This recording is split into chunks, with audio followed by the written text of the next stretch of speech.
Widowed billionaire hires a single mother as a nanny and discovers only she can. Alexander Sterling watched the sunset from the terrace of his mansion in the hills of Bel Air.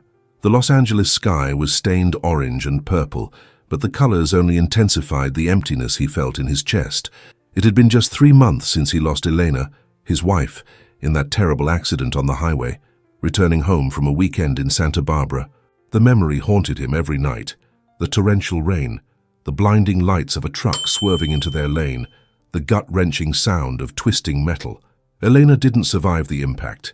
He escaped with only a few cuts and bruises, a cruelty of fate that left him physically intact but shattered inside. "Mr. Sterling, dinner is served," announced Maria, the housekeeper who had worked for the family for over a decade. "Thank you, Maria. And Leo? Is he coming down to eat?" The woman lowered her gaze. "The boy says he isn't hungry, sir. He locked himself in his room after the incident with the vases in the living room." Alexander sighed deeply. Another day, another lost battle with his 4-year-old son. Since Elena's death, Leo had changed drastically. The cheerful, curious boy who used to run through the mansion's hallways had transformed into a small hurricane of rage and confusion. "I'll go see him," Alexander said, running a hand through his salt and pepper hair, which seemed to have aged decades in just 3 months. Climbing the marble staircase, each step echoed in the vastness of a house that now felt too big, too empty. The walls, covered in art carefully selected by Elena, the crystal chandeliers she had chosen on their trips to Europe, the furniture they had picked out together, everything had become a museum of painful memories. In front of Leo's bedroom door, Alexander paused. What would he say this time? How could he comfort a child whose pain was as deep as his own? He took a deep breath and knocked softly. "Leo, it's Dad. Can I come in?" Silence. "Son, please, we need to talk about what happened with the vases." The response came in the form of an object hitting the door from the inside. "Go away. I want Mom. You're not Mom," cried the small voice, broken by sobs. Those words were like daggers to Alexander's heart. Because he was right. He wasn't Elena. He didn't know how to sing the song she made up or how to make the hot chocolate just the way Leo liked it. He didn't know how to be both parents at once. "Leo, open the door. I promise I'm not angry," he tried again, his voice as gentle as he could manage through his own anguish. The doorknob turned slowly. When the door opened, Alexander saw his son, small and vulnerable, with swollen eyes and a tear-stained face. Without a second thought, he knelt and opened his arms. The boy hesitated for a moment, then ran to him, clinging to his neck in desperation. "I miss her so much, Daddy," Leo sobbed against his shoulder. "Why won't Mommy come back?" Alexander felt his throat tighten. How could he explain to a 4-year-old that death was final? How could he make him understand something he himself refused to accept? "I miss her too, champ," he finally managed to say. "More than you can imagine. But Mommy is in a place she can't come back from. Though I promise you, if she could, she would run right back to us." Leo pulled back a little to look his father in the eyes. "Is she mad at me because I broke her vases?" That innocent question tore Alexander apart. "No, my love, no. Mommy would never be mad at you for something like that. She loved you more than anything in this world. Then why did she leave?" How could he answer that? Alexander picked up his son and walked to the window. Outside, night had fallen over Los Angeles, and millions of lights twinkled like fallen stars. "Sometimes, Leo, very sad things happen that nobody can stop. It wasn't anyone's fault. Not yours, not mine, not Mommy's. It was," he searched for the right words, "a terrible accident." Leo rested his head on his father's shoulder, exhausted from crying. "What are we going to do without her now?" he asked, in a voice so small it was barely a whisper. Alexander looked around the room. The scattered toys, the clothes on the floor, the broken crayon pieces, all evidence of a child desperately trying to process a pain too big for his little heart. "We're going to keep going. Together," he replied, though he wasn't sure how they would manage. "It will be hard, very hard. There will be days we're sad, and that's okay. Other days we might be angry, and that's okay too. But I promise you, we will find a way to be happy again, even if it seems impossible right now." Leo said nothing more. His eyelids were beginning to droop from emotional exhaustion. Alexander carried him to his bed and tucked him in carefully. He stayed there, stroking his son's hair until his breathing became deep and regular. Only then did he allow his own tears, held back throughout the conversation to flow freely. He returned to his home office, where reports from his real estate company awaited him. Sterling Estates had built some of the most iconic buildings in California, and now billions of dollars depended on his decisions. But for the first time in his life, business success felt utterly meaningless. He picked up the phone and dialed his assistant. "David, cancel all my meetings for tomorrow," he said in a firm voice, "and find me some professional nanny agencies. We need help at home, urgently." After hanging up, Alexander poured himself a glass of aged scotch and looked at the portrait of Eleanor that sat on his desk. Her radiant smile was a cruel contrast to the darkness that now enveloped the mansion. "I promise you, my love," he whispered to the portrait, "I will take care of our son. Somehow, I will find a way to make him smile again." But as the night wore on, and the silence in the too large, too empty mansion deepened, Alexander Sterling, the man who had conquered the West Coast real estate market, felt completely lost in the most important challenge of his life, being a father in a world without Elena. 3 years had passed since Elena's death, 3 years of constant struggle that had transformed the Sterling mansion into what the household staff whispered was the battlefield. Little Leo, now 7, had become a true terror for anyone who tried to look after him. "I quit! I can't take this kid anymore!" shouted Chloe, the 14th nanny in less than 2 years, as she stormed out of the kitchen, her uniform stained with grape juice. Alexander Sterling dropped his tablet on the breakfast counter and rubbed his temples. She was the 3rd nanny to quit this month. "Please, Chloe, just give me one more chance to talk to him," he pleaded, though he knew it was useless. "I'm sorry, Mr. Sterling, but your son needs professional help," she replied, taking off her apron. "Yesterday he hid a frog in my purse. Today he spilled juice on my uniform on purpose and then said it was an accident. And yesterday he broke your wife's portrait just to see my reaction." Alexander felt as if he'd been punched in the gut. Elena's portrait in the hallway, his favorite. "I'll pay you double," he offered, desperate. Chloe shook her head. "It's not about the money, sir. That child," she lowered her voice, "he enjoys hurting people, and no salary is worth the hell it is to work here." When the front door slammed shut behind her, Maria, the housekeeper who had miraculously remained, approached with a cup of coffee. "Mr. Sterling, you have to do something. The boy is out of control." Alexander nodded, too exhausted to argue. His real estate empire continued to grow. He had just closed a deal to build a new commercial tower in Century City, but his personal life was an absolute disaster. The dark circles under his eyes marked a face that had aged a decade in just 3 years. "Where is Leo now?" he asked, dreading the answer. "In the garden, sir. He's experimenting with the fish in the pond." Alexander shot out towards the garden, finding his son leaning over the Japanese koi pond that Elena had so carefully designed. The boy was holding one of the expensive koi fish out of the water, watching with fascination as it writhed. "Leo! Put that fish back right now!" Alexander shouted, running towards him. The boy was startled and dropped the fish back into the water. He turned to his father with a defiant expression, as if ready for another battle. "I was just watching it breathe," he said with an unsettling calm. "I wanted to see how long it could live out of the water." Alexander knelt in front of him, trying to control his rage and frustration. "That's cruel, Leo. Fish suffer out of the water, just like you would suffer underwater." "So what?" the boy replied with a shrug. "Everything dies eventually. Mom died. The fish will die. You'll die someday too." The words chilled Alexander's blood. How could a 7-year-old talk like that? "Son, we need to talk about what you did to Chloe, and about Mom's portrait." Leo's face transformed instantly. His eyes filled with tears, and his lower lip began to tremble. "She said I looked like Mom," he whispered. "I don't want to look like someone who's dead." Alexander felt his heart shatter into 1,000 pieces. He hugged his son, who surprisingly didn't pull away this time. "Leo, listen to me. It's okay to miss Mom, and it's okay to be angry that she's gone, but it's not okay to hurt other people or destroy things." The boy pushed away abruptly. "You're never here. You're always working," he yelled, his face red. "You don't care that Mom's gone. You've forgotten her." Before Alexander could respond, Leo ran back into the house. Seconds later, there was the crash of something breaking, followed by Maria's desperate cries. That night, after the child therapist, the 3rd one they had consulted, left with a worried expression, Alexander locked himself in his office. On his desk, a mountain of company reports competed for his attention with Leo's school file. He had already been expelled from 2 private schools, and the third had sent a warning letter last week. The phone rang. It was David, his assistant. "Boss, the Korean investors are getting impatient.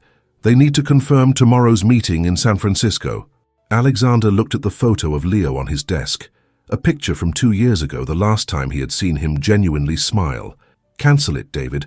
I can't go to San Francisco tomorrow."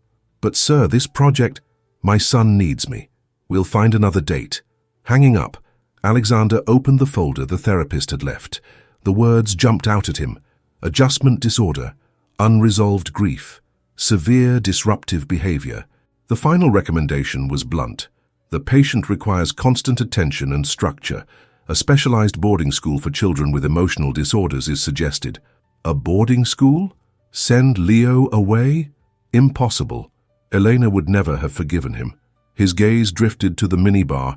A drink could temporarily numb the pain and guilt. But no, that wasn't the solution. He had tried that path during the first year after Eleanor's death, and it had only made things worse. The sound of shattering glass pulled him from his thoughts. He ran to Leo's room to find him standing amidst a chaos of broken toys and shattered picture frames. In his small hands, he held a family photo, the last one they took together as a family of 3. "I can't remember her voice, Dad," Leo said, his voice cracking. "I try to remember what Mom sounded like, but I can't." Alexander approached carefully, like one would approach a wounded animal, and sat on the floor beside him. "I'm scared of forgetting her too," he confessed. "Sometimes I wake up in a panic thinking I can't remember exactly what her laugh sounded like." For the first time in a long time, Leo didn't scream or run away. He sat next to his father among the rubble of his rage. "What do we do now?" the boy asked in a whisper. Alexander put his arm around his son's shoulders. "We need help, champ. We both do." At that moment, Maria knocked softly on the open door. "Mr. Sterling, forgive the interruption. The agency sent over a resume I think you should see. It's different." She handed him a simple folder. Inside was a photo of a young woman with a serene face and a steady gaze. Her name was Lucia Hernandez, and unlike the polished agency nannies, she didn't have a long list of wealthy families on her record. She was a special education teacher, had experience with children in trauma, and, according to the attached letter, was looking for work because she needed to support her young daughter. As he read the resume, Alexander felt something he hadn't experienced in years, a tiny flicker of hope. "Call her," he told Maria. "Tell her to come in for an interview tomorrow. Maybe, just maybe, this time would be different."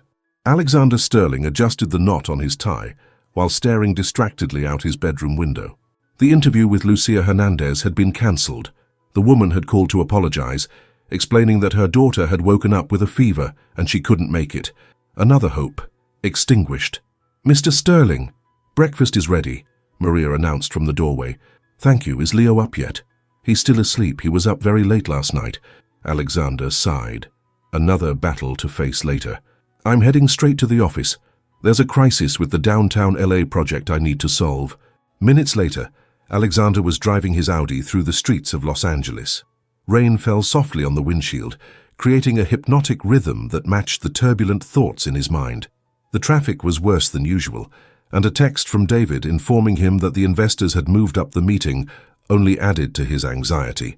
He took a detour to avoid the gridlock on the 405, entering a more modest residential area he rarely drove through. His mind drifted between problems at the office and the situation with Leo, paying little real attention to the road. That's when it happened. As he turned a corner, 2 figures suddenly appeared in front of his car. A young woman and a little girl were crossing the street, sheltered under a red umbrella. Alexander slammed on the brakes. The Audi skidded on the wet asphalt, stopping inches from them. For a moment, time seemed to freeze. Through the misty windshield, Alexander's eyes met the woman's. He saw no fear in them, but a surprising calm. He got out of the car immediately, his heart pounding. "My God! Are you all right? I'm so sorry, I didn't see you," he stammered, feeling the rain quickly soak his suit. The woman who was shielding the little girl with her body nodded. "We're fine, sir. It was just a scare." Her voice was serene, a stark contrast to the situation. The girl, about 5 or 6 years old, clung to her mother's skirt, watching him with curiosity instead of fear. "Mommy, that man has the car from the movie we saw," the little girl said, pointing at the vehicle. Despite the tension, Alexander couldn't help but notice several details: their worn but spotlessly clean clothes, the plastic-protected folder the woman held, and especially the way she soothingly stroked the girl's hair while smiling at her.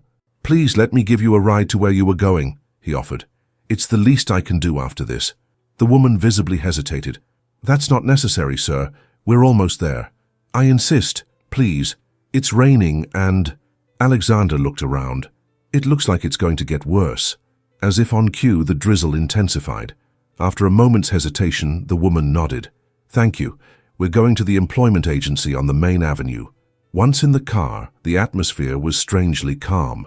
The little girl looked fascinated by the leather interior, while the woman held the folder firmly in her lap. "My name is Alexander Sterling," he introduced himself, looking at them in the rear-view mirror. "Lucia Hernandez," she replied, and suddenly Alexander froze.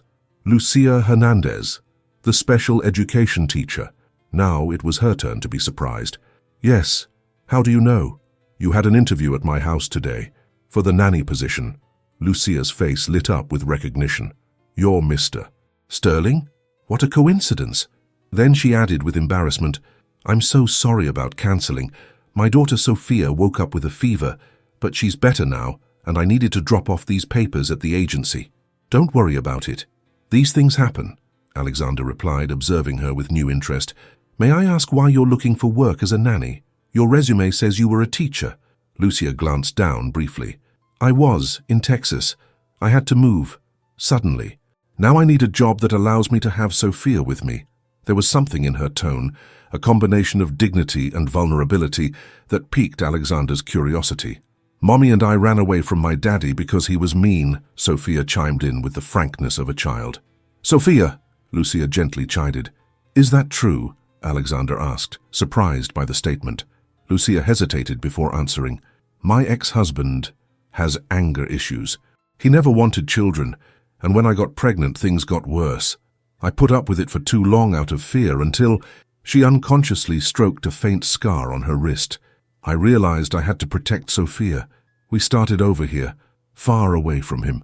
The raw honesty of her answer struck Alexander.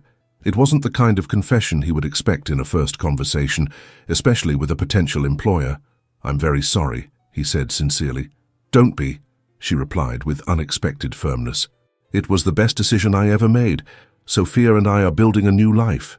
The little girl nodded vigorously, as if she understood the situation perfectly despite her young age. As he pulled up in front of the agency, Alexander made an impulsive decision. "Ms. Hernandez, would you mind coming to my house today for the interview? I can take you both after you drop off your documents." Lucia looked at him with a mixture of surprise and caution. "Now? But Sophia." "Sophia can come too," he added quickly. "In fact, it might be good. My son Leo's has difficulty with new people. Maybe meeting Sophia first could help." As Lucia considered the proposal, Alexander watched how she interacted with her daughter, consulting her in a whisper to see if she'd be comfortable with the idea. She didn't impose her decision. She truly valued the little girl's opinion. "Okay," Lucia finally agreed. "It will only take a few minutes to drop this off." While he waited in the car, Alexander couldn't stop thinking about the strange turn of events. There was something about Lucia Hernandez that deeply intrigued him, an unbreakable dignity despite her circumstances, a serenity that seemed immune to the world's chaos, and especially the natural and loving way she related to her daughter. For the first time in 3 years, he felt a spark of genuine hope. Maybe, just maybe, this woman could understand Leo in a way others hadn't. Maybe she, who had faced her own demons, would know how to help his son face his. When Lucia and Sophia returned to the car, Alexander had already made up his mind. He would do everything he could to hire this woman, even if it meant paying double or triple the usual salary. What he didn't know was that this chance encounter, this near accident on a side street in Los Angeles, would change the course of their lives forever. "Ready to see the Sterling house?" he asked with a smile. Sophia clapped her hands in excitement, while Lucia nodded, her eyes reflecting a mix of hope and determination that somehow resonated deeply with Alexander's own need. Fate, after 3 years of darkness, finally seemed to be offering him a chance at light. The Sterling mansion was imposing, As the Audi passed through the enormous wrought-iron gates, Lucia felt a knot in her stomach. The perfectly manicured lawns, the central fountain with its marble sculptures, and the limestone facade spoke of a world entirely foreign to hers. "Look, Mommy, it's like a castle," Sophia exclaimed, pressing her face against the window.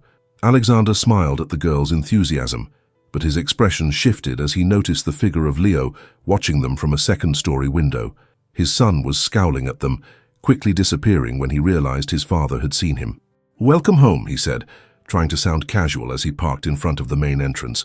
Maria came out to greet them, her face showing surprise at the sight of Lucia and Sophia. "Mr. Sterling, we weren't expecting you so early." "Change of plans, Maria. Ms. Hernandez is here for her interview. Could you prepare some tea for us on the terrace, and maybe some hot chocolate for the little one?" "And cookies," Sophia added, earning a reproving look from her mother. "Sophia, don't be impolite. Cookies sound perfect," Alexander intervened with a smile. "Maria makes the best cinnamon cookies in the city." Once on the terrace, which overlooked the expansive back garden and the Japanese pond, Alexander observed Lucia closely as she took in the surroundings with awe. She was dressed simply, jeans, a white blouse, and flats. Her black hair, pulled back in a ponytail, framed a face without makeup, but with harmonious features. It wasn't the elaborate beauty he was used to in his social circle, but something more authentic and natural. "How long have you been in Los Angeles, Ms. Hernandez?" he asked as Maria served the tea. 3 months, and you can call me Lucia," she replied, helping Sophia with her chocolate. "At first we stayed with a cousin in East LA, but now we're renting a room in Koreatown." Alexander knew the reality of those neighborhoods.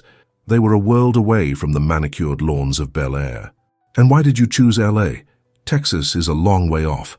Lucia hesitated before answering. "We needed the distance. My ex-husband has connections in Texas. Here, we're just 2 anonymous faces among millions." At that moment, Sophia, who had finished her cookies, asked, "Can I go see the fish?" pointing towards the pond. Before Lucia could answer, Alexander tensed visibly. "Maybe that's not a good idea. Leo sometimes—" He trailed off, not wanting to frighten his visitors so soon. "Leo sometimes what?" Lucia asked directly. Alexander sighed. "My son is having a difficult time. Since he lost his mother, he's developed challenging behaviors. Sometimes he hurts animals." Instead of the horrified expression he expected, Lucia nodded with understanding. "It's common in children with trauma.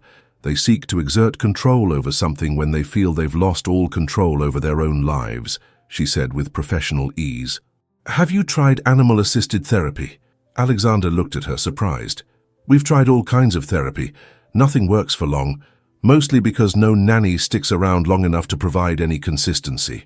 An uncomfortable silence fell between them. From the terrace, they could see Sophia looking fascinated at the garden sculptures, keeping a safe distance from the pond. "Ms.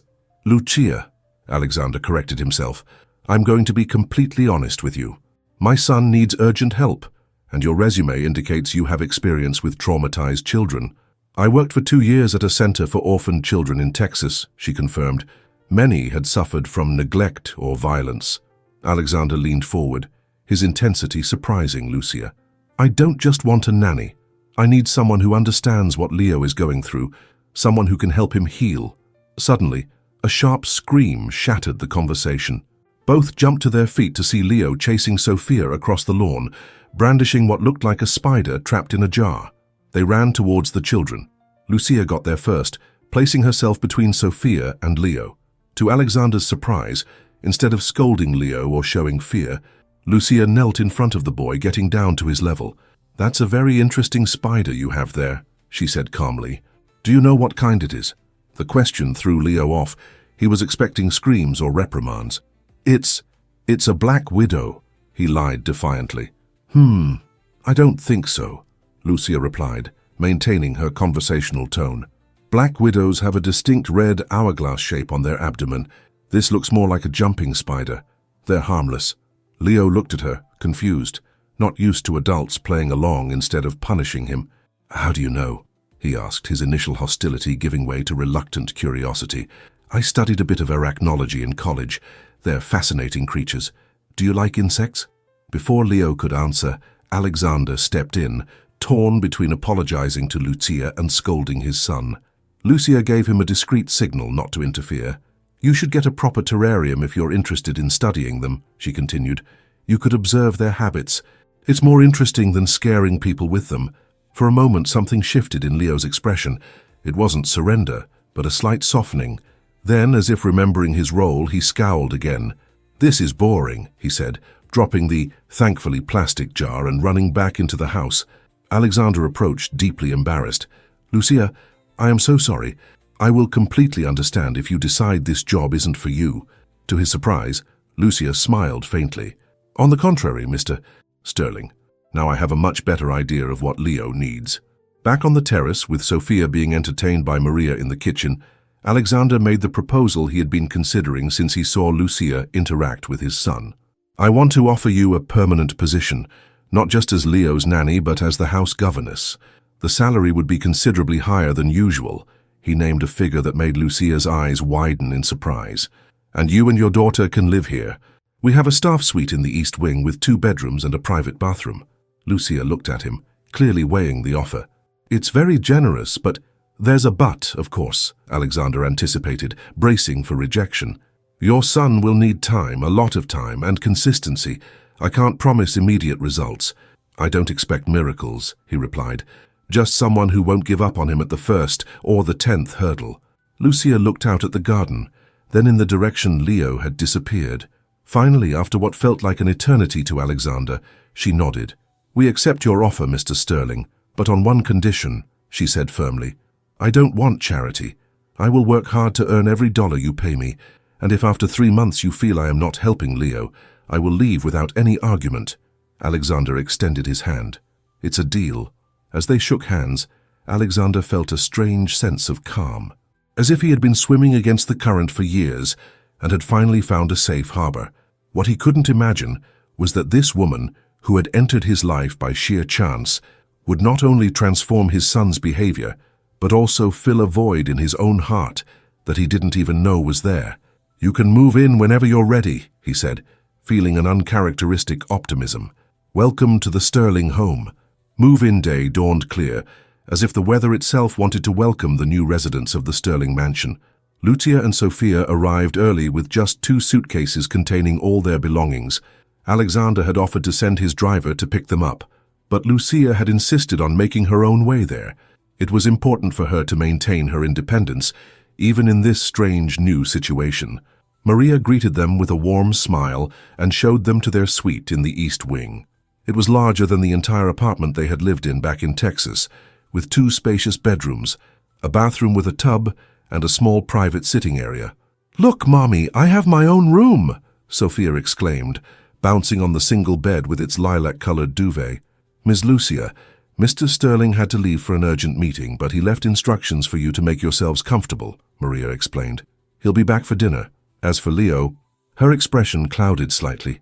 "He's in his room. He's been unusually quiet all morning." That silence did not bode well, but Lucia simply nodded. She knew the first day would be the hardest. Children like Leo needed to test boundaries, to confirm that this new adult in their life was just like all the others who had fled from his challenges. "What time does Leo usually have breakfast?" "Normally at 9, but he refused to come down today." "I see. Sophia, you stay here and organize your things. I'm going to get to know the house." The little girl nodded obediently.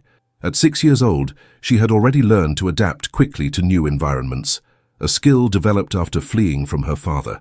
The mansion was a labyrinth of hallways, rooms, and staircases. Lucia walked slowly, memorizing the layout: the large modern kitchen, the formal dining room with its table for 20, the main living room with its floor-to-ceiling windows overlooking the garden, Alexander's office, locked, and finally, the main staircase leading to the 2nd floor. That's when she noticed it, a suspicious sheen on several of the marble steps. She approached carefully and ran a finger over the surface. Red paint, still wet, applied almost invisibly on the white marble. A perfect trap for anyone not looking closely. Lucia smiled slightly. This wasn't the first act of sabotage she had faced. At the orphanage, some children had been far more creative in their efforts to scare off new caregivers. Instead of avoiding the painted steps, she got a cloth from the kitchen and began to quietly wipe up the paint, kneeling down. As she worked, She spoke aloud, as if to herself. What an interesting choice of color. Crimson red has a fascinating history in art. The great masters often use this shade to represent passion and inner fire.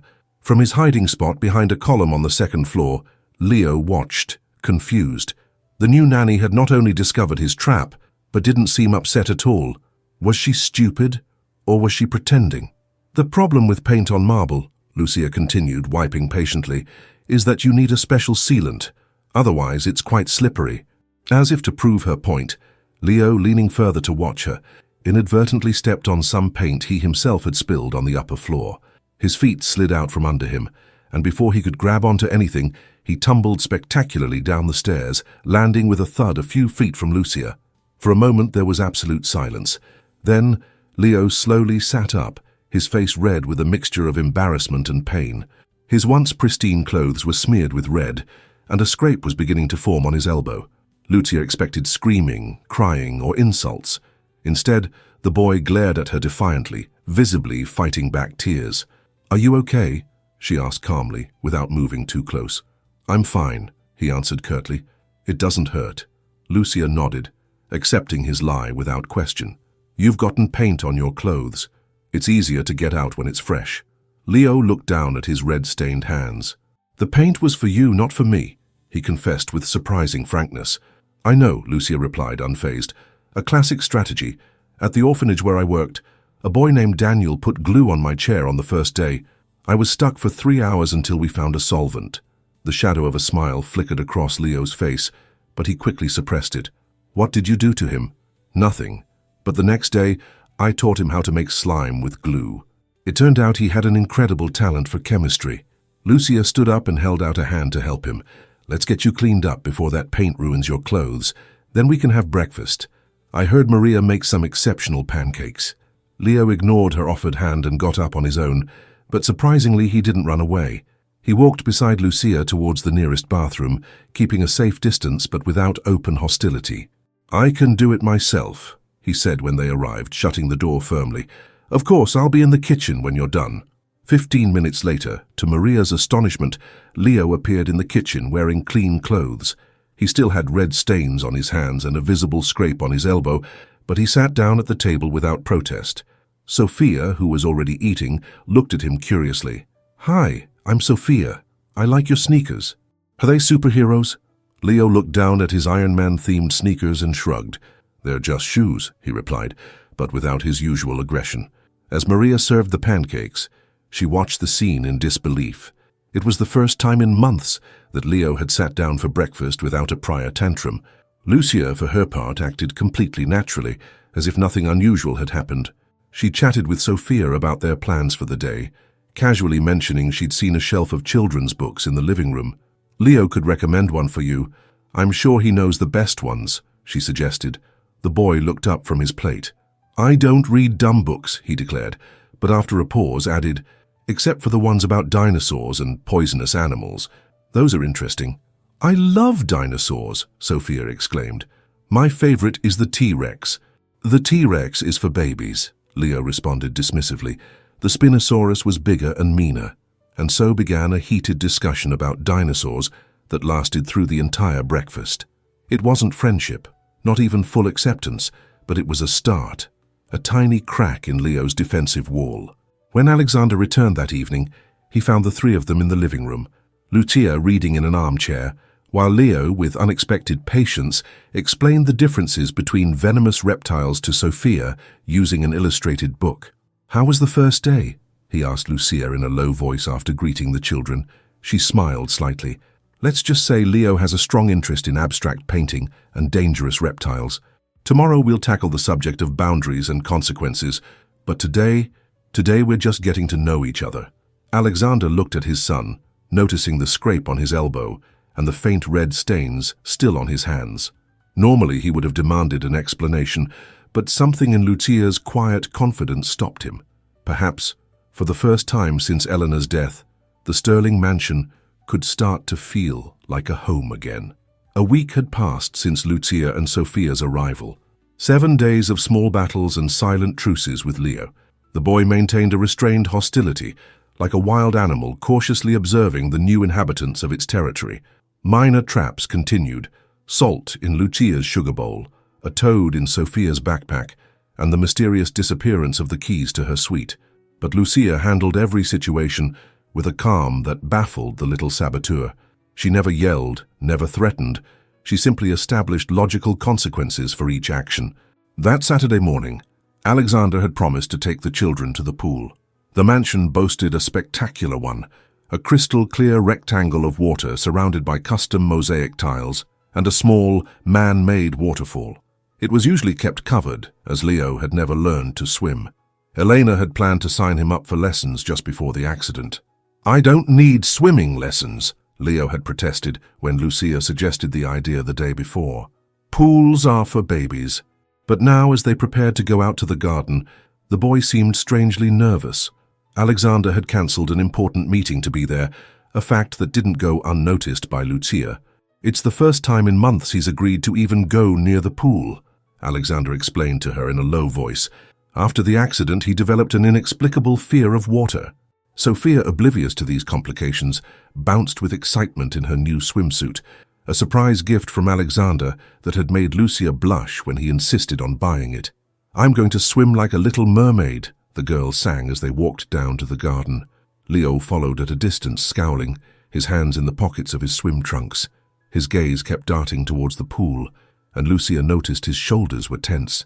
While Alexander arranged the towels and Sophia explored the nearby plants, Lucia watched Leo approach the edge of the pool and crouch down, seemingly adjusting something. A furtive, almost imperceptible movement. Her years working with troubled children had sharpened her instincts. Discreetly, Lucia walked over to the area where the boy had been. That's when she saw it. A transparent, nearly invisible line stretched taut a few inches above the ground. A fishing line, strategically placed where she or Sophia would walk on their way to the pool. Her heart pounded. This wasn't a harmless prank like the others. A fall on the concrete edge of the pool could result in a serious injury. She was about to call out to Leo when Sophia shouted, "Look, Mommy, a butterfly!" Sophia ran towards the pool, directly into the path of the treacherous line. Lucia opened her mouth to warn her, but in that instant Leo, perhaps regretting his plan, dashed to intercept Sophia. In his haste, he forgot his own trap. His foot caught on the line, throwing him off balance. It all happened in seconds. Leo pitched forward, his forehead striking the concrete edge before he fell heavily into the water. "Leo!"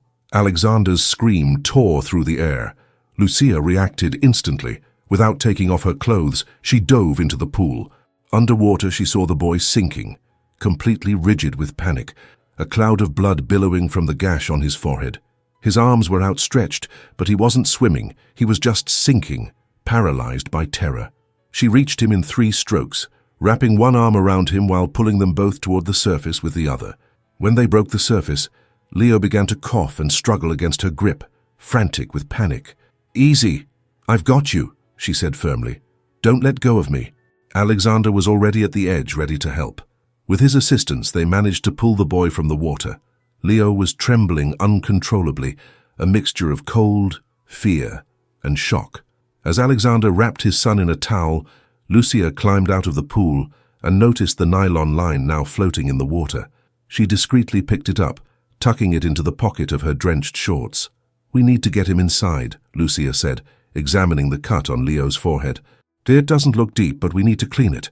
Inside the living room, with Leo sitting on the sofa and Sophia watching worriedly from a corner, Lucia cleaned and bandaged the wound with the first aid kit Maria had brought.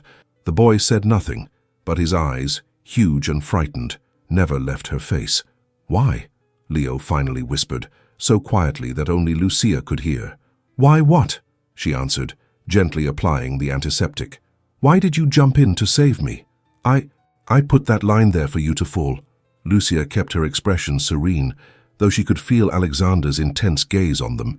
"Because that's what we do for people we care about, Leo, even when they're angry with us, even when they hurt us." Tears began to stream down the boy's cheeks, mixing with the drops of water still dripping from his hair. "Mummy drowned too," he confessed between sobs. "In the accident, the car fell into the river. Dad says it wasn't that it was the crash, but I saw the water coming in." Alexander moved quickly, kneeling beside his son. "Leo, you never told me." His voice broke. "I was scared," the boy cried out. "I'm scared of the water. I don't want to drown like Mommy." Without a word, Lucia wrapped the boy in a firm embrace, holding him as his small body was racked with sobs he had held in for years. To her surprise, Leo didn't push her away. He clung to her as if she were a life raft in the storm of his grief. "The water isn't your enemy, Leo," she whispered into his wet hair, "and you don't have to face it alone. If you want, I can teach you how to swim, step by step, no rush." The boy pulled back slightly, looking at her with red-rimmed eyes. "You're not mad about the line?" Lucia wiped his tears away with her thumb. "I'm worried, not mad. You could have been seriously hurt, but I understand why you did it. You were afraid we were going to change your life, that we were trying to replace your mom." Sophia shyly approached, offering her favorite blanket to Leo. "When I'm scared, my mummy says I just have to be brave for 5 minutes. After that, I can be scared again if I want to." Leo looked at the blanket, then at Sophia, and finally at Lucia. Something indefinable shifted in his expression. 5 minutes, he repeated. Maybe I could try that." Alexander, who had watched the entire scene in silence, felt an overwhelming emotion swelling in his chest. It wasn't just gratitude toward Lucia for saving his son. It was something deeper, more complex. In this woman, soaking wet and sitting on his expensive sofa, without a care for ruining it, he saw something he thought he had lost when Eleanor died. The ability to love unconditionally, to see past the behavior to the wound beneath. As he watched Lucia hold his son, not like an employee doing her duty, but like someone who genuinely cared, Alexander felt something that had been sealed shut inside him begin to crack open. "I'll make some hot chocolate," he said, trying to hide the tremor in his voice. "I think we all need to warm up." In the kitchen, he allowed himself a moment of vulnerability. With trembling hands, he leaned against the counter and let the tears, held back for so long, finally fall. Because today, in the midst of a terrible accident, something extraordinary had happened. His son had begun to heal. The weeks following the pool incident brought subtle but profound changes to the Sterling mansion.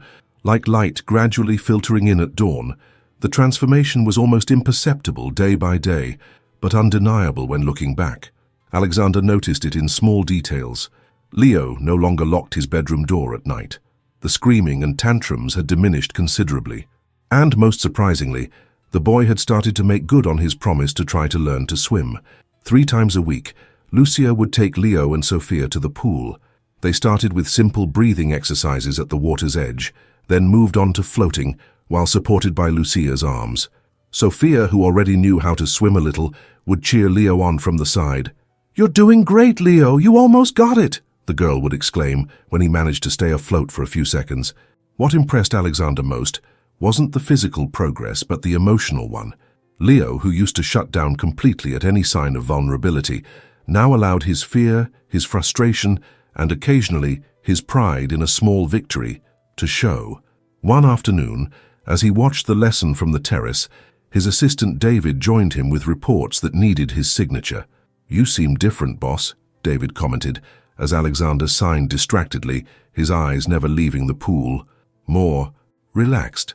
Alexander smiled faintly. "The house feels different, David. We'd almost forgotten what it's like to live without being on constant alert." Below, Leo had just completed his first unaided stroke. The boy's shout of joy echoed through the garden, followed by enthusiastic applause from Sophia and Lucia. "She's special," David observed, following his boss's gaze. "Not like the other nannies." "She's not just a nanny," Alexander replied, surprising himself with the intensity of his own words. "She's," he searched for the right word, "a treasure we didn't know we needed." The transformations went beyond the swimming lessons. Lucia had implemented a structured yet flexible routine. After school, Leo had time to play, followed by a homework hour during which Lucia stayed nearby, offering help without being overbearing. Mealtimes had become opportunities to share stories from the day, rather than silent battles. One evening, Alexander came home early and found the living room transformed. The sofas had been pushed aside, and a huge fort made of sheets and cushions occupied the center. Inside, Leo and Sophia's laughter mingled, as Lucia, sitting at the entrance of the makeshift structure, dramatically read an adventure story, changing her voice for each character. Alexander stood in the doorway, unwilling to interrupt. It had been so long since he'd heard his son laugh like that, with complete abandon, that the sound brought a lump to his throat. Maria, passing by with a tray of freshly baked cookies, stopped beside him. "It's like the house has come back to life, isn't it, Mr. Sterling?" she whispered. "That woman has magic in her hands." It wasn't magic, Alexander thought as he watched. It was something far more valuable, unconditional patience, combined with a deep understanding of what his son truly needed. Not indulgence or harshness, but clear boundaries steeped in love. That night, during the formal dinner that Alexander and Leo traditionally shared alone in the main dining room, something unexpected happened. Lucia and Sophia, as usual, had eaten earlier in the kitchen with Maria. "Dad," Leo said suddenly, setting his fork down, "why don't Lucia and Sophia ever eat dinner with us?" Alexander looked at him, surprised. "Well, he began, but realized he didn't have a satisfactory answer. Why did he maintain that separation? Weren't they all already part of a strange but functional family unit? "I suppose it's just custom. Would you like them to have dinner with us?" Leo nodded vehemently. "Sophia's teaching me how to do origami, and Lucia promised to tell us about when she worked at an aquarium in Texas. They have sharks there, Dad. Real sharks." Alexander couldn't help but smile at his son's enthusiasm. "Go ask them then." Without another word, Leo jumped from his chair and ran to the kitchen. Minutes later, he returned, practically dragging a reluctant Lucia, while Sophia bounced with excitement. "Mr. Sterling, we don't want to interrupt your dinner," Lucia began. "Please, at this point, I think you can call me Alexander," he replied, standing to pull out their chairs. "And it's no interruption at all. In fact, I think we should do this more often." The initial awkwardness quickly faded. Soon, the conversation was flowing, natural and lively. Sophia chattered about her day at the preschool Alexander had insisted on enrolling her in. Leo, surprisingly, shared details about his classes and classmates that he had never mentioned before. "My teacher says my project on the redwood forests is the best in the class," he remarked with quiet pride. "Lucia helped me do the research. Only with the organization," she clarified. "The ideas were all his." The dinner lasted longer than usual, ending with a special dessert Maria had prepared. A warm apple crumble with vanilla ice cream, a traditional recipe Elena had always loved. When Alexander mentioned it, he expected Leo's usual reaction, shutting down at any reference to his mother. Instead, the boy smiled wistfully. "Mom loved to pour extra caramel sauce on it," he remembered. "She said it was overkill, but it tasted better." A respectful silence followed the memory, until Sophia asked innocently, "Is your mommy in heaven like my grandma?" Leo looked at Lucia, as if for guidance. She nodded gently, encouraging him to answer. "Yeah," he said finally. "She's in heaven. Sometimes I miss her a lot." "My grandma sends me shooting stars when I miss her," Sophia shared. "Maybe your mom sends you signs too." The simplicity of this exchange, the natural way the children spoke about loss, moved Alexander deeply. He couldn't remember the last time Leo had mentioned Elena without anger or destructive pain. After putting the children to bed, Alexander found Lucia on the terrace gazing at the moonlit garden. "Thank you," he said simply, joining her. "For what?" she asked, turning to face him. "For bringing the light back to my son, for helping him talk about Elena without breaking, for," his voice caught slightly, "for showing us that life can go on, even after such a great loss." Lucia smiled, her face softened by the silvery moonlight. "Leo always had that light inside him, Alexander. He just needed to feel safe enough to let it shine again." They stood in a comfortable silence for a few minutes. Finally, Alexander spoke. "The invitation to dinner is a permanent one, by the way, for both of you." Lucia looked at him, her eyes reflecting a mixture of gratitude and something more, something neither of them was ready to name yet. "Thank you. Sophia will be thrilled." "And you?"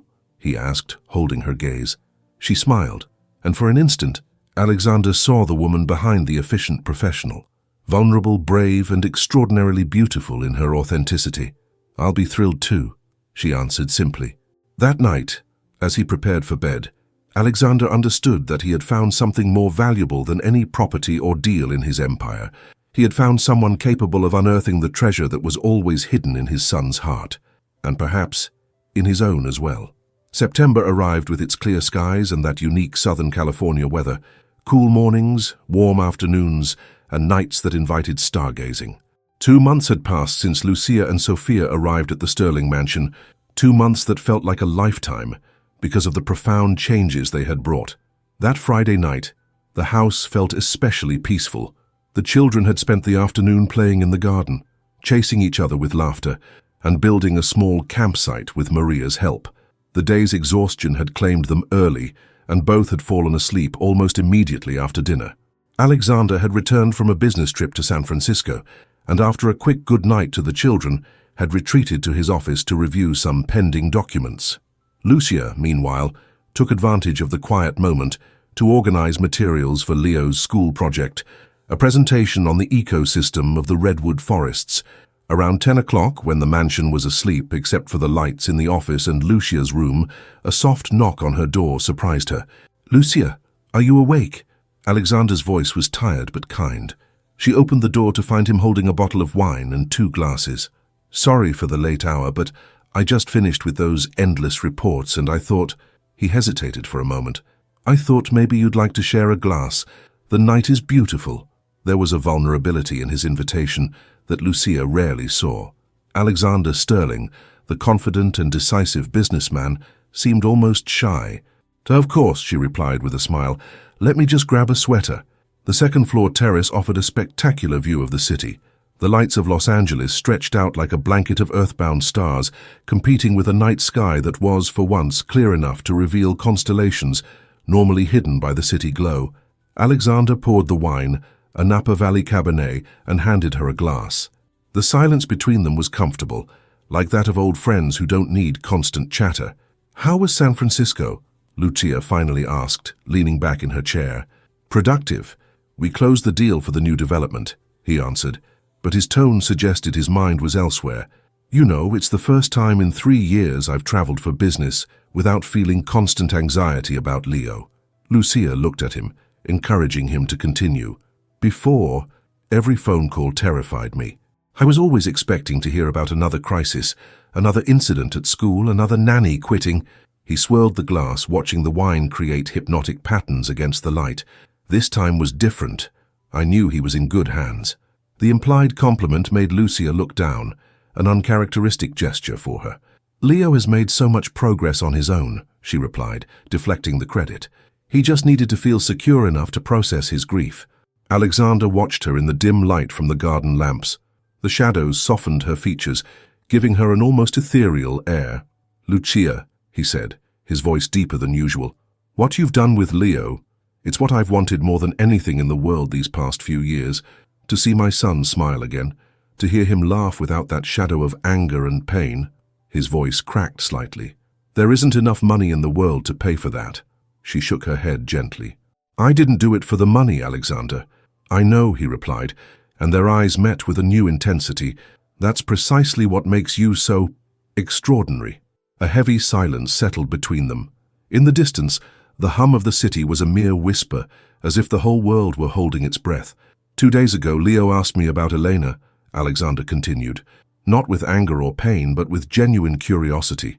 He wanted to know what her laugh sounded like, what music she liked.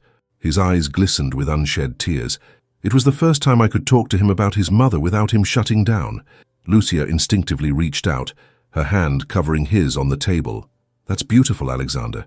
It's a huge step in his grieving process." He turned his hand to entwine his fingers with hers, a gesture neither of them seemed to have planned.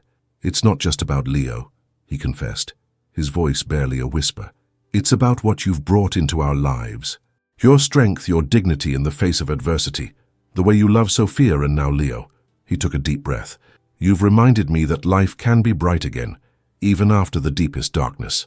The tears he had been holding back finally slipped down his cheeks, without shame or any attempt to hide them. Alexander Sterling, the man who rarely showed vulnerability, was completely exposed before her. Lucia felt her own heart race. For weeks she had fought against the growing affection she felt for this man and his son, convincing herself it was just gratitude, just the relief of finding safety after so much fear. "When I came here," she began, her voice soft but firm, "I was just looking for a safe harbor, a place where Sophia could sleep without being afraid, where we could rebuild something of what we lost." She squeezed his hand gently. "But I found so much more. I found a home, not just a roof over our heads." I found the chance to be myself again, not just a scared woman always looking over her shoulder. Alexander brought her hand to his lips, kissing it softly. And now? He asked, a mix of hope and fear in his voice. What have you found now? Lucia looked at him directly, allowing herself for the first time to acknowledge what had been growing inside her. Hope, she answered simply. The hope that maybe we can be happy again. All of us. Under that starry sky with the city at their feet and the protective silence of the night enveloping them, the walls they had built around their hearts began to crumble. They weren't employer and employee. They were simply a man and a woman who had weathered devastating storms and were now unexpectedly finding a safe port in each other. I'm scared, she confessed after a moment. Scared to let myself feel this, to trust again. Me too, he admitted. After I lost Elena, I swore I would never be vulnerable again, that I would focus only on Leo and the company. Their eyes met again, and this time they both saw the same reflection in the other, someone willing to take a risk once more, despite the scars. I don't know what will happen tomorrow, Alexander said, moving slowly closer to her, but tonight, under these stars, I want you to know that my gratitude for you goes so far beyond what you've done for Leo. It's for what you've reawakened in me, for reminding me that I can still feel. The night breeze caressed their faces as the distance between them gradually disappeared. There was no passionate kiss or grand declaration, just two people who, after navigating in the dark for so long, were finally finding a beacon of light on the horizon, a light that perhaps they could follow together. October arrived with its crisp air and the scent of pumpkin spice in the cafes, heralding the approach of Halloween. At the Sterling mansion, preparations for the season had begun. Lucia and the children decorated the house with colorful autumn garlands, while Maria planned a special dinner to honor Elena's memory, as well as Lucia's grandparents. Life had settled into a sweet routine. Mornings began with family breakfasts. Then Alexander would leave for the office, while Lucia took the children to school. The afternoons were filled with laughter, homework, and creative projects, and when Alexander returned, they all had dinner together, sharing stories from the day. That Saturday morning, however, the harmony was shattered by the insistent ringing of the doorbell and the roar of a sports car engine being cut off abruptly in the driveway. "Alexander, where are you?" A sharp, demanding female voice echoed in the foyer. Leo, who was building a model with Sophia in the living room, visibly tensed. "It's Aunt Veronica," he mumbled, his face turning pale. Alexander emerged from his office, his expression annoyed. "Veronica, what a surprise! I didn't know you were in town." The woman who entered was the epitome of cosmopolitan elegance. Perfectly coiffed hair, discreet but expensive jewelry, and a tailored suit that screamed European designer. Her resemblance to Eleanor was noticeable, though her features were harder, less warm. "Obviously you didn't, because no one in this family tells me anything anymore," she replied curtly, air-kissing his cheeks. "I had to hear from Gregory Davies that my nephew is now living with the help." Her gaze then landed on Lucia, who had just come in from the kitchen, and on Sophia, who had timidly moved closer to her mother. "You must be the famous Nanny," she said with a smile that didn't reach her eyes. "I see you've made yourself quite comfortable." Alexander stepped forward, subtly positioning himself between them. "Lucia Hernandez, this is my sister-in-law, Veronica Blackwell." "Veronica, Lucia is not just Leo's nanny. She's our house governess and, most importantly, a very dear friend of the family." The word friend hung in the air, loaded with a meaning that was not lost on any of the adults. "A pleasure," Lucia replied politely, though her gut told her this woman was a threat. Leo approached his aunt with clear reluctance. "Hi, Aunt Veronica." Veronica hugged him effusively, but her calculating eyes never stopped watching Lucia. "My darling boy, you've grown so much. I've brought you gifts from Paris. They're in the car." The day passed in a barely concealed tension. Veronica insisted on taking Leo out for a family-only lunch, deliberately excluding Lucia and Sophia. During their absence, Lucia tried to distract herself with her daughter, but a sense of unease grew inside her. When they returned that afternoon, Veronica requested to speak with Alexander in private. They shut themselves in the office, but their raised voices soon filtered through the door. "It's completely inappropriate, Alexander." Veronica's voice vibrated with indignation. "A woman of her position living here with her daughter. What would Elena think?" "Elena would want Leo to be happy." Alexander's voice was controlled but firm. For the first time in years, my son is healing. Lucia has accomplished what no therapist or specialist could. Please, it's obvious what she's doing. A single mother with nothing, who just happens to appear in your life and wins over your son to get to your wallet. That's enough. I won't have you speak about her like that. The neighbors are talking, Alexander. Leo's reputation is at stake. What exactly are you implying? There was a tense silence before Veronica answered, her voice now icy and calculating. If you don't end this inappropriate situation, I will be forced to sue for custody of Leo. As his aunt and Elena's only living relative, I have grounds to argue that he is not in a suitable environment. The sudden sound of something shattering alerted them. Opening the door, they saw the remains of a vase on the floor and Leo's small figure disappearing down the hall. Outside, the sky had grown prematurely dark. One of those violent October storms, typical for the season, was fast approaching. "Leo!" Alexander called, but the boy was already running out into the garden. "For God's sake, Alexander!" Veronica exclaimed. "Do you see what you've caused? This out-of-control behavior is exactly what I'm worried about." Alexander ignored her, heading for the door as the first heavy drops of rain began to fall. Lucia appeared at his side. "Let me go get him," she said calmly. "I know where he might be." "I'm coming with you," he insisted. "No," she touched his arm gently. "He needs a safe space right now. Trust me." Their eyes met briefly, and Alexander nodded. Lucia went out into the garden, ignoring the rain that was now coming down hard.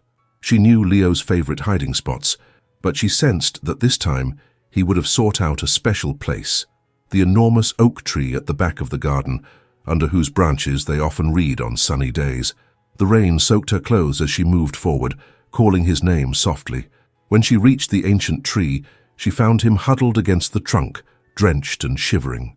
"Leo," she said softly, kneeling in front of him, heedless of the mud. "Go away," he shouted through sobs. "They're going to take me away. Aunt Veronica always does what she says she'll do."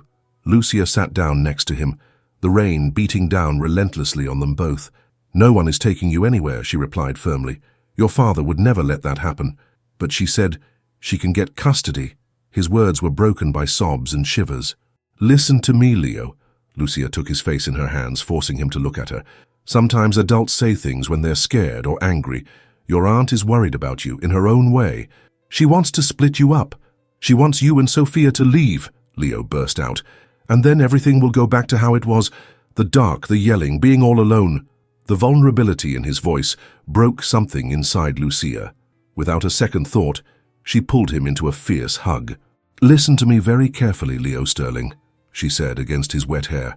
"No matter what happens, I will never, ever abandon you.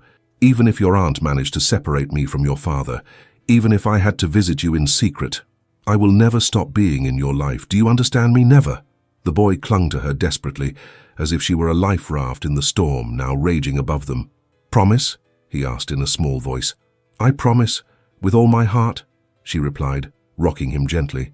"Not everyone we love can physically stay with us like your mum, but there are some loves that, once they enter your life, never truly leave you." They stayed like that, huddled together in the rain as lightning sporadically lit up the garden. Neither of them noticed the figure of Veronica watching from the office window, nor the look of astonishment on her face as she witnessed this display of unconditional love. When they finally returned to the house, soaked but calm, they found Alexander waiting at the door with towels. "Leo, go get changed," Lucia said softly. "I'll make you some hot chocolate."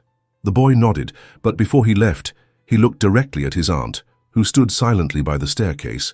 "I don't want to leave, Aunt Veronica," he said with a clarity and determination unusual for his age. "My family is here. All of my family." The storm continued to batter the mansion throughout the night, but inside something had shifted. The trial by fire was just beginning, but the flames, instead of destroying, were forging bonds that were even stronger than before. The morning after the storm dawned with that clean, renewed air that only a heavy rain can leave. In the Sterling mansion, the silence was almost reverent as Veronica, Alexander, and Lucia gathered in the office. Leo and Sophia had been sent to the playroom under Maria's supervision. Veronica, usually impeccable, showed signs of a sleepless night. Her expression no longer held the arrogance of the previous day, but a genuine confusion. "What I saw last night," she began, choosing her words carefully. No nanny, no matter how professional, hugs a child in a torrential downpour just to comfort him. Lucia remained silent, letting the woman process her thoughts. You two really care for each other, don't you? Veronica continued, looking from Lucia to Alexander and back. Alexander took Lucia's hand, a gesture that did not go unnoticed by his sister-in-law. It's not what you think, Veronica. This isn't some passing whim or a manipulation. It's something neither of us was looking for, but that we found when we needed it most. Veronica sighed deeply, her expression softening. Eleanor always said you were stubborn as a mule, she said with a sad smile. But she also said your heart never steered you wrong when it came to the things that really matter. A soft knock on the door interrupted them. Leo peeked his head in shyly. Can I come in? I want to show you something. Alexander gestured for him to enter. The boy was holding a carefully decorated poster board. It's my project for school, he explained, placing it on the desk. It's called My Family. When he opened it, it revealed a large, colorful drawing. In it, 5 smiling figures stood in front of a house that was clearly the mansion. Alexander and Lucia were in the center, holding hands. To one side, Leo and Sophia also holding hands. And above them, among clouds and stars, an ethereal figure with wings had Elena's face. This is my family now, Leo said with pride. Dad, Lucia, Sophia, me, and Mom, who watches over us from heaven. An emotional silence filled the room. Veronica's eyes welled up as she looked at the drawing, particularly the angelic depiction of her sister. It's beautiful, Leo, she said finally. The teacher says we have to explain why we love our family, the boy continued. I wrote that my family is special because we save each other when we're sad or scared. Alexander knelt beside his son, unable to contain his emotion. It's the most beautiful drawing I have ever seen, he said, hugging him tightly. Veronica watched the scene, then looked directly at Lucia. It seems I've made an error in judgment, she admitted with dignity. My niece-in-law in New York is a child psychologist. She says that a child who can express his emotions like this after a trauma like Leo's has found true safety and love. She stood, collecting her purse gracefully. I'll come for Thanksgiving if you'll have me. Eleanor always loved that holiday. After Veronica left and Leo had returned to his games, Alexander and Lucia were left alone in the office. The drawing still lay on the desk, a silent testament to the transformation that had occurred in their home. We save each other, Alexander quoted quietly, looking at the drawing. He's right, you know. You saved Leo and me. And in a way, I think we saved you and Sophia too. Lucia nodded, words caught in her throat. For years after losing Elena, I thought all I wanted was someone to help Leo get through his grief, he continued, walking over to her. But looking at this drawing, I finally understand what my heart already knew. What I was really longing for was this, a whole family, a love that could heal not just my son, but me too. He took her hands in his, looking directly into her eyes. I love you, Lucia Hernandez. I love you for your strength, for your compassion, for how you stand up for what you believe in and for those you love. I don't want you to be Leo's nanny or the governess of this house anymore. I want you to be his mother, my partner, my wife, if that's what you want too. The tears Lucia had been holding back finally overflowed. I love you too, she answered, her voice trembling. And yes, it's what I want, more than anything in the world. The kiss that followed was filled with promises, with dreams, with a future neither of them could have imagined possible just months ago. 6 weeks later, the garden of the Sterling mansion glowed under the December sun, decorated with white flowers and tiny lights that would twinkle after dark. It had been transformed into the perfect setting for an intimate wedding. Under an arch of bougainvillea, Alexander waited nervously. At his side, Leo, impeccable in a suit matching his father's, held the rings with great solemnity. The few guests, close friends, some loyal staff like Maria and David, and even Veronica, who had surprisingly become an ally, chatted in low voices.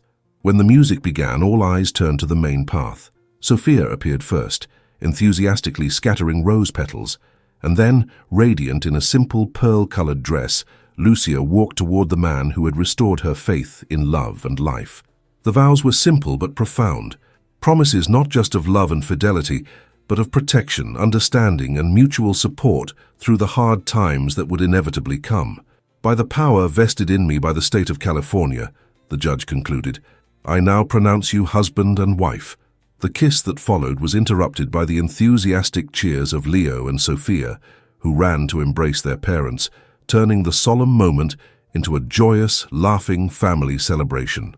During the reception, while the children danced happily with other young guests, Alexander took his wife's hand and led her to a quiet corner of the garden. "Do you know what today is?" he asked. "Besides our wedding day?" She smiled. "Exactly 4 months since the day I almost ran you over," he replied, kissing her knuckles. "The day fate put the most valuable treasure I would ever find directly in my path." Lucia rested her head on her husband's shoulder, watching from afar as Leo taught Sophia a new dance move. "When we fled Texas, I promised Sophia that one day we would find a place where we could be completely happy," she recalled. "I never imagined that place wouldn't be a location, but people. You two." Alexander wrapped her in his arms, and together they watched their small family, now whole and healed. The mansion, once just a symbol of material success and later of loss, had finally become what it was always meant to be, a true home. And as the sun began to set, painting the Los Angeles sky in hues of gold and purple, they both knew they had found something far more valuable than any material wealth, the ability to love again, with all their scars, with all their fears, but also with all the hope that only a heart reborn can hold. For that, without a doubt, was the most valuable treasure of all.